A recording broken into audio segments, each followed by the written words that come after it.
High, আজকে তোমাদের সাথে আমি আমাদের রান্না পুজোর ব্লগটা শেয়ার করব।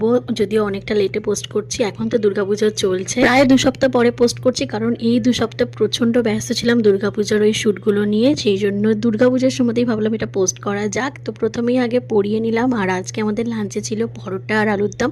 তারপর এখানে সমস্ত রকম সবজি যা যা হয় আমাদের ভাজাভুজি, সেগুলো কেটে রেখে দিয়েছে মা আর কাকিমা। প্রায় 3:30টার সময় মা রান্না বসিয়ে দিয়েছে। আমাদের তাড়াতাড়ি রান্না হয়ে যায়। আর মা প্রথমেই কচু শাকটা বসিয়ে দিয়েছে, আর আমাদের হলো বুড়ো রান্না। তোমাদের কি রান্না আছে আমাদের কমেন্ট করে জানিও।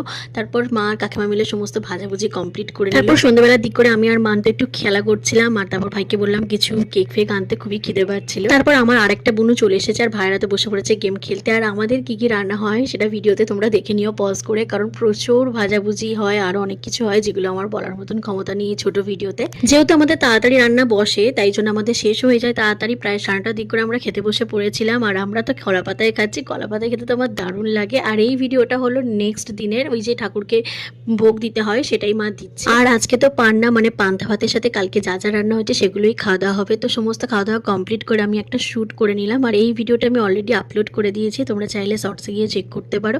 আজকে এই পর্যন্তই, দেখা হচ্ছে নেক্সট ভিডিওতে। টাটা।